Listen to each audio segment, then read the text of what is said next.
So I think it's a good sign. Well, friends, these last few days, we're all writing, in my mind, a new chapter in the Acts of the Apostles. And what a great gift these few days are together, and our friends continuing their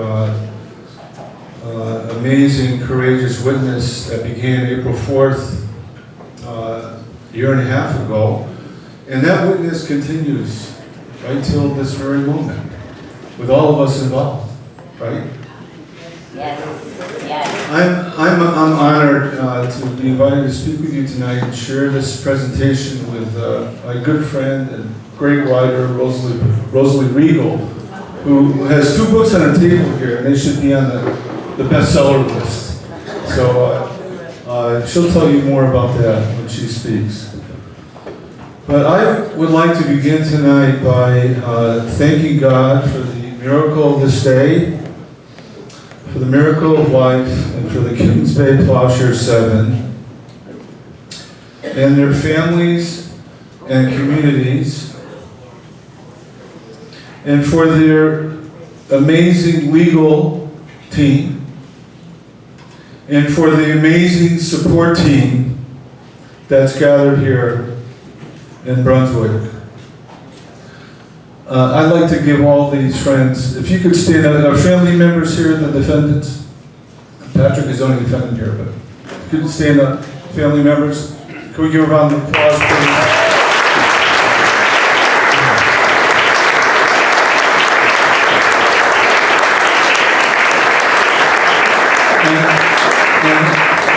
I would like everybody who's on this amazing support team to please stand up and let's give them a standing ovation.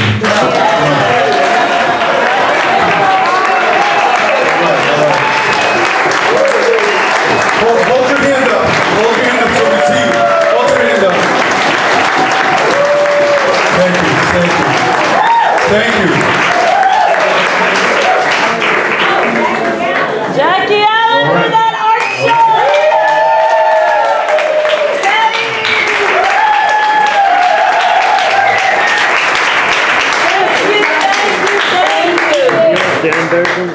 So friends, I'd like to call into our presence tonight the crucified and risen Jesus and the holy cloud of witnesses, including those Plowshares friends who have gone home to God. Amen. Father Paul Cabot, Larry Cloud Morgan, Mary Lyons, Elmer Moss, Sister Ann Montgomery, Peter DeMott, Case Comey, Joe and Jean Gump, Sister Jackie Hudson, Larry Moreland, Agnes Barline, Macy Morris, Tom Lewis, Bill Bixel, Phil and Dan Berrigan, Brian Law, Judy Beaumont, Lynn Greenwald. And I'd also like to call into our presence other peacemaker justice friends who have gone home to God recently. Francis Crowe, John Downing, Mary Grace McCoy. And we call to all the cloud of witnesses and all our beloved departed into our presence here this night because they are here with us, advocating for us and cheering us on. Amen? Amen. All right. Mickey Allen. There are so many. There's so many. We can go on for the evening. Mickey, present that. Kristen Schmidt was our co-defendant in the Kristen Schmidt, present that. Anybody want to call another name out? William Thomas. William Thomas. Jerry's Ramada. Jerry's your brother. Okay. So, in Dan Berrigan's book, Testimony, which maybe some of you have seen over the time,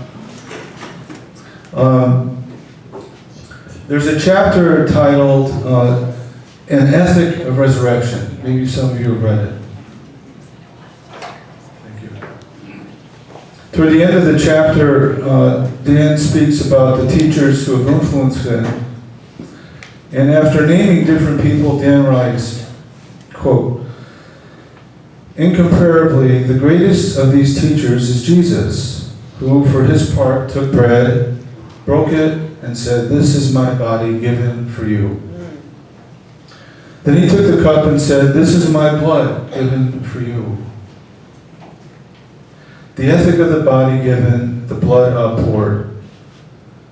The act led straight to the scaffold, and to that beyond we name, for want of a better word, resurrection. We have yet to experience resurrection, which I translate the hope that hopes on. A blasphemy against this hope is named deterrence, or trident submarines, or Star Wars, or preemptive strike, or simply any nuclear weapon. That is why we speak again and again of 1980 and all the Plowshares actions since, how some continue to labor to break the demonic clutch on our souls of the ethic of Mars, of wars, and rumors of wars, inevitable wars, just wars, necessary wars, victorious wars, and our no, and say our no in acts of hope. For us, all of these repeated arrests, the interminable jailings, the life of our small communities, the discipline of nonviolence, these have embodied an ethic of resurrection. Dan's words go right to the heart of the spirituality of Plowshares' actions. Indeed, these and other acts of nonviolent resistance as well, of beating the swords of our time into plowshares, are manifestations of an ethic of resurrection. They are rooted in the belief that the God of all creation has the last word, not the principalities and powers. The God of life has overcome the powers of this world and the forces of death. Consequently, this abiding faith in the God of life leads us to commit our lives to making God's reign of love, justice, and peace a reality by doing the works of mercy, accompanying the poor and the victims, embracing the way of nonviolence and community, actively resisting the forces of death, and trying to build a new world within the shell of the old. The 39-year history of Plowshares' actions, I submit, are connected to and a continuation of the resistance of the Baltimore Four. My brother Dave Aberhart's here.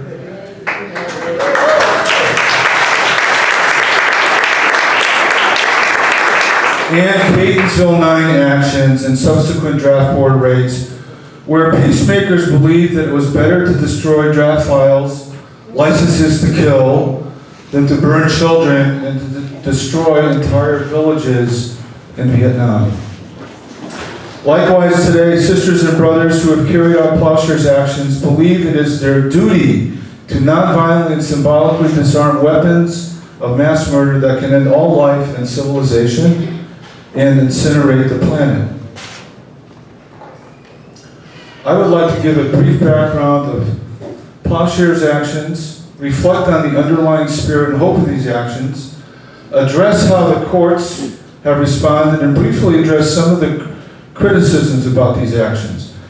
It is my intent here not to be exhaustive on covering all these issues in great detail, but to give a general sense of what Plowshares' disarmament actions are about. And so on September 9th, 1980, the Plowshares 8 carried out the first of what have come to be known as Plowshares actions. 8 peacemakers entered the General Electric plant in King of Prussia, Pennsylvania, where the nose cones from the Mark 12A nuclear warheads were manufactured. With hammers and blood, they enacted the biblical prophecies of Isaiah and Micah to beat swords into plowshares by hammering on 2 of the nose cones and pouring blood on documents. Thus, the name Plowshares has been used to identify this action. The 8 were subsequently arrested and tried by a jury, convicted, and sentenced to prison terms ranging from 1.5 to 10 years. After a series of appeals that lasted 10 years, they were resentenced to time served from several days to 17.5 months, which Elmer Moss served. How many were here? How many people here were at the Plowshares 8 trial? Could you raise your hand?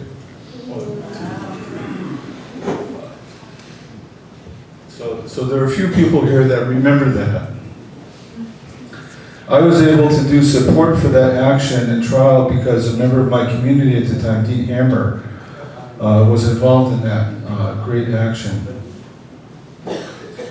Since the Plowshares 8, others acting in community and some individually have entered military bases and weapons facilities and have symbolically and actually disarmed components of U.S. first strike nuclear weapon systems. The MX, Pershing II, Cruise, Minuteman, ICBMs, Trident II missiles, Trident II submarines, B-52 bombers, P-3 Orion anti-submarine aircraft, the Navstar system, the Alpha Communications system, the Millstar satellite system, a nuclear-capable battleship, and the Aegis destroyer.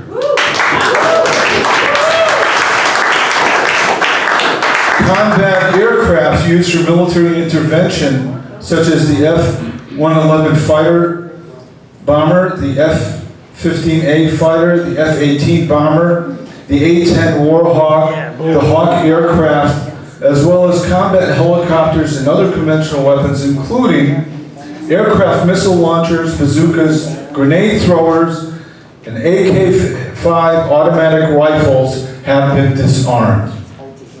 Model weapons have also been disarmed at an arms bazaar. In the Transform Now Plowshares action in 2012 at Oak Ridge Y-12 nuclear facility at Oak Ridge, Tennessee, Mike Wally and Sister Megan Rice, who are both here,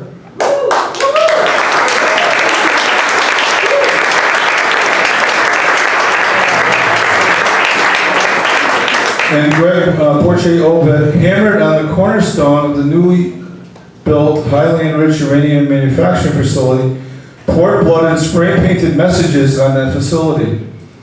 Because of so-called security issues, this action prompted authorities to close what's been called the Fort Knox of uranium for an unprecedented 3 weeks.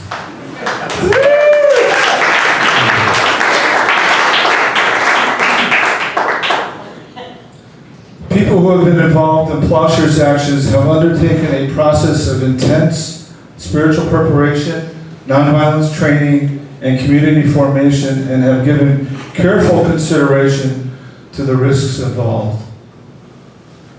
Plowshares activists accepting full responsibility for their actions remain at the site of their actions so that they can publicly explain their witness.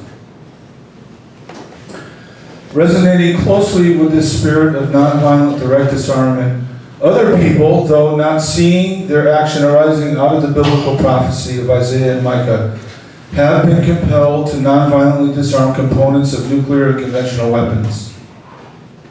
Although individuals who have carried out these actions have been inspired by Plowshares participants who embraced a biblical vision, they view their action as being primarily motivated by a deeply held, conscious commitment to nonviolence or by other spiritual or moral convictions. As of this year, more than 200 people have participated in about 101 Plowshares and related disarmament actions that I am aware of.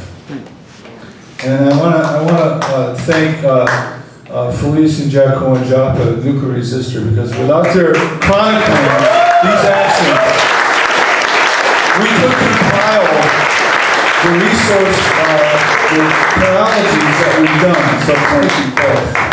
Please stand, please stand.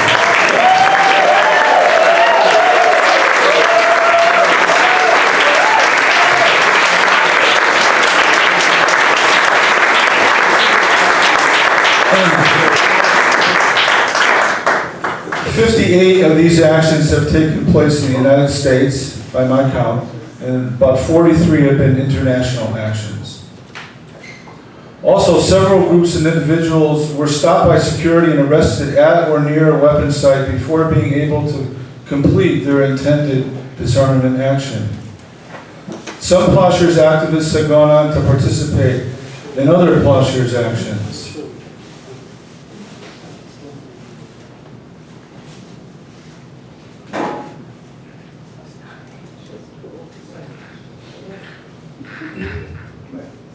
I'd like at this point, please, to ask all people who have participated in these Plowshares actions to stand. Come on.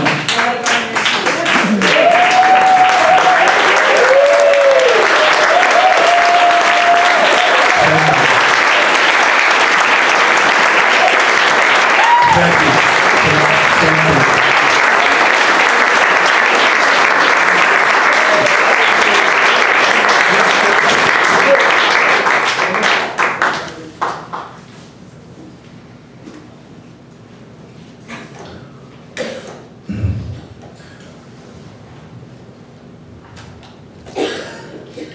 So the Plowshares actions have occurred in the United States, Australia, Germany, Holland, Sweden, New Zealand, and England. Scotland. I hit that. 21 of these Plowshares actions have been specifically directed at the Trident submarine program. 16 actions in the US and 5 in England and Scotland. The backgrounds of Plowshares activists vary widely. Parents, grandparents, veterans, lawyers, teachers, artists, musicians, priests, sisters, house painters, carpenters, writers, healthcare workers, students, advocates for the poor and homeless, and members of Catholic worker communities have all participated in these actions.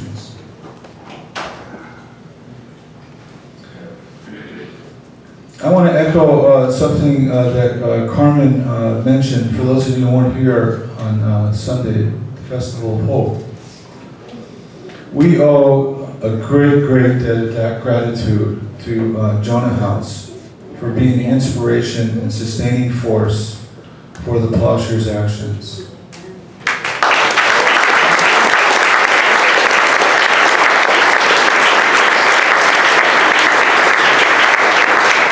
And we give thanks for the Atlantic Life Community, the Southern Life Community, the Great Lakes Life Community, and all the other communities in the Midwest and the Pacific Life Community for all the things that they've done to be such great witnesses and signs of hope and resistance to a war-making empire. I'd also like to hold up Elmer Moss and Peter Brown, who provided invaluable support in earlier years to the Plowshares communities. Right.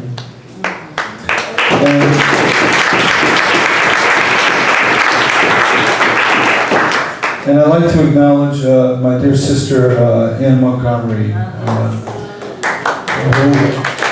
who did 6 Plowshares actions, and we did 2 actions together, and she also co-edited the 2 books that we did on the Plowshares history and on nonviolent resistance.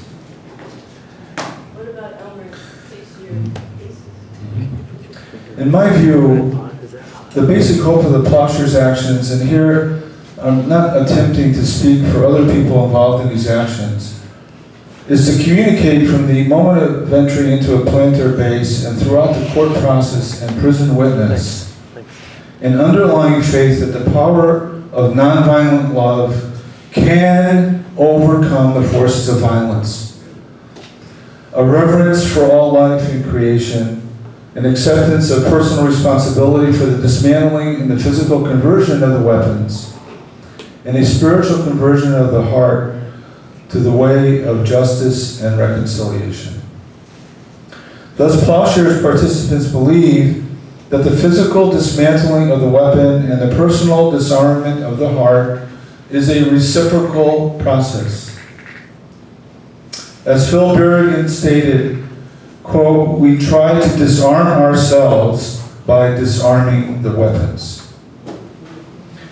The main symbols used in Plowshares' actions are hammers and blood. Hammers are used to literally begin the process of disarmament that thousands of talks and numerous treaties have failed to accomplish. The hammer is used to take apart as well as to create, and to point to the urgency for conversion of war and weapons production to products that enhance life. The blood symbolizes the mass killing that weapons of mass destruction can inflict, as well as the murderous cost they now impose on the poor.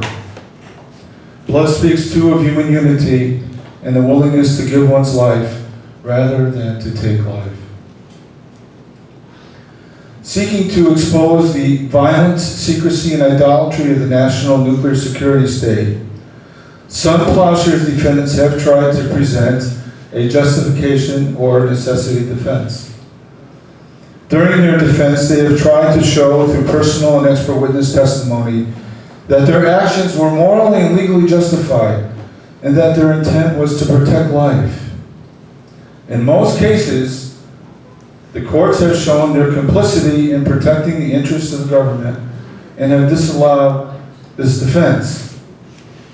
But then we have the Sperry software pair. And John LaForge is here to testify to this. The Sperry software pair in 1984, John LaForge and Bob Catt were allowed to present a justification defense, but they were convicted.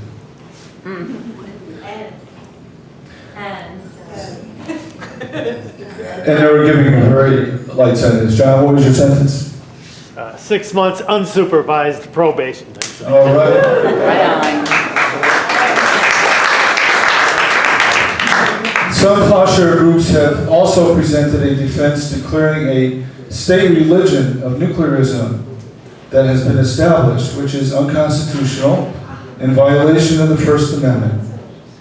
Moreover, nuclearism is a violation of God's law, which forbids the worship of gods of metal. Plowshares defendants have moved for dismissal of all charges brought against them, for the law as applied in these cases is used to protect this unconstitutional state religion. Such motions have been consistently denied, as we know. And for the first time in a Plowshares case, the Kings Bay Plowshare 7 introduced in court the Religious Freedom Restoration Act to be used as part of their defense, but as we all know, this too was denied. And Patrick has been very eloquent in explaining why. With the exception of the GE5 in 1981, the Kairos Plowshares in 1988, the Aegis Plowshares in 1991, the first Australian Plowshares action in 1987, the Sacred Earth and Spade Plowshares action in 2000. After 7 days in jail, their charges were dropped, by the way. And the Riverside Plowshares in 2004, all Plowshares activists have been prosecuted for their actions. While most Plowshares disarmament activists have pled not guilty and have gone to trial, several have opted to plead no contest or guilty to charges brought against them. Most of the trials to date, mainly jury trials, have ended in convictions. However, members of the Epiphany Plowshares were tried an unprecedented 5 times, with 3 trials ending in hung juries and mistrials. Lynn Romano, presented. Thank you. And Greg, we're part of that. Dexter Lincoln, Brian McCann. The first ever acquittal in a Plowshares case occurred in Liverpool, England, where a jury found the Seeds of Hope East Timor Plowshares not guilty. There was also another Plowshares acquittal which occurred in Edinburgh, Scotland, during the trial of 3 women who disarmed Trident-related technology as part of the Trident Plowshares 2000 campaign. And in another Plowshares disarmament action against Trident in England, A trial for 2 women ended in a hung jury for 1 charge and an acquittal for the 2nd charge. And here's some information about other cases that were not either prosecuted or resulted in hung juries or people found not guilty. The Breadnought Bonds, Plowshares, September 13th, 1998, and VSEL Barrow, England. Hung jury in the first trial, peacemakers convicted in the 2nd trial. HMS Vengeance Disarmament Action, November 23rd, 1999, Barrow Shipyard, England. Jury verdict of not guilty. Aldermaston Women Trash Trident, February 1st, 1999, Barrow Furnace Shipyard, England. Jury found the peacemakers not guilty on 1 charge and could not reach a verdict on the 2nd charge. The 2nd trial resulted in a jury not being able to reach a verdict. Trident 3 Disarmament Action, June 8th, 1999, laboratory barge with a Trident equipment in Loch Goyle, Scotland, not guilty verdict. Pit Stop Plowshares, February 3rd, 2003, Shannon Airport, Ireland. 2 mistrials, 3rd trial resulted in jury acquittal. Well, I hope Plowshares, April 30th, 2008, at the GCSB U.S. National Security Agency spy base in New Zealand. Jury acquitted the 3 peacemakers there. The first trial in federal court was the Griffiths Plowshares, which Liz and Jackie and Claire were among those part of that action in 1984. They were acquitted by the jury of sabotage, but were convicted of conspiracy and destruction of government property.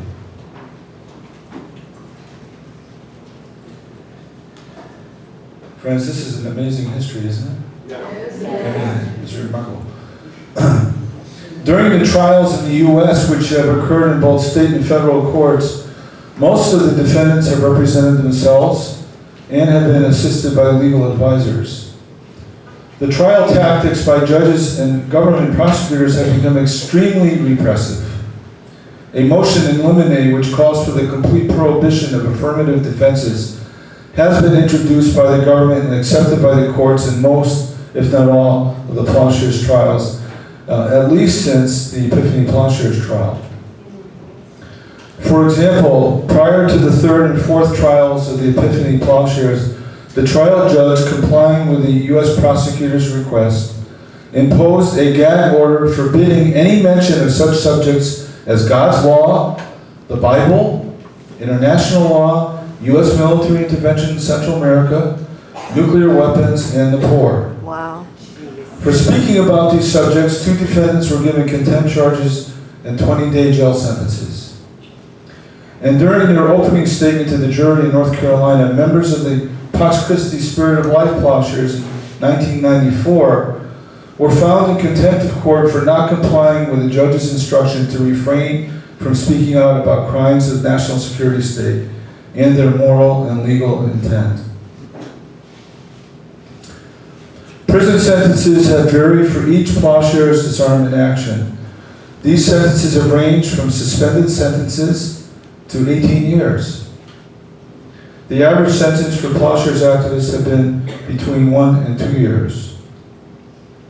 I want to note here that our brother, Father Carl Cabot, who sends his greetings to everybody here,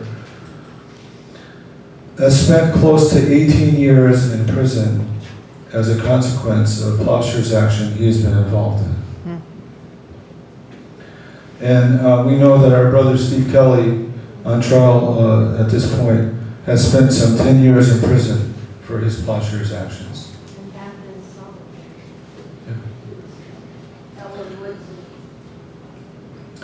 With respect to the Transform Now Plowshares, the 6th Circuit Court of Appeal overturned their sabotage conviction, as they were already serving over a year and a half of their 3 and 5+ year prison sentences. This resulted in their sentence being vacated, and they were released from prison and resentenced to probation in order to pay restitution. regarding pretrial detention for Plowshares people who are not willing to bond out or comply with other pretrial release conditions, the case of the Kings Bay Plowshare 7 is unprecedented. Mark served over a year, Liz 17 months, and Steve 18 months and counting. Doing support work on behalf of Plowshares activists has also been an integral part of the Plowshares actions. Efforts by local support groups, including now here in Georgia, have been invaluable in supporting Plowshares activists during trial and imprisonment, and in helping to educate the public about the meaning of these actions. As people have been sentenced to long prison terms, support for prisoners and their families has been and continues to be crucial. While Plowshares activists have different perspectives on a variety of issues, most would undoubtedly agree with the following viewpoint articulated by Phil Berrigan in 1992, quote, Plowshares' actions began disarmament in 1980, doing what the government refused to do for 35 years. With equal concern, Plowshares appeal to the hearts, minds, and spirit of the American people. You must share disarmament. The twin goals of Plowshares, symbolic yet real disarmament and sharing disarmament, have reciprocity. The weapons exist because our fear, violence, and hatred built them. The imperative is to be human in an inhuman time, to act in season and out despite the prospect that the American empire might not break up in our lifetime, nor disarmament happen while we live. If that be the case, modesty of means will sustain us as another face of faith. And faith is not faith except for the long haul. Regarding this notion of faith, Sister Liz McAllister says, there is not going to be any real disarmament until there's a disarming of our hearts. And so one puts oneself on a line to symbolically but really disarm the weapons in a hope and prayer that the action might be used by the Spirit of God to change minds and hearts. One puts oneself on the line at risk and in jeopardy to communicate the depth of commitment to that hope. Based on my experience, it is important to note here that each of the Plowshares participants I've met over these 39 years has carefully reflected on these and other important considerations prior to an action. While there does not exist